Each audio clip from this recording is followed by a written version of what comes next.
bigger than the other one we've been selling as far as physical size. Justin's going to show us how it works here. He's getting really good at it here. And we've sold a few. There we go.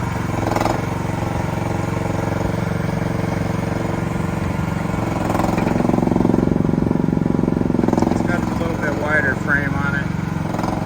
I believe he has the description of the width and everything.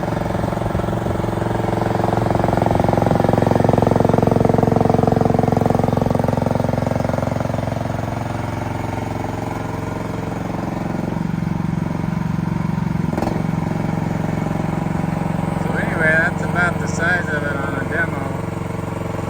It's brand new, so it should be ready to go. Got the thumb on it. That's kind of nice. Got the auxiliary hydraulics. Nice little blade. Ready to dig. Is that about it? Not much to add to it. Yeah, we'll have the dimensions and all that. Okay, that's what I said. All right, that's it on this video. Thanks for watching. Bye-bye.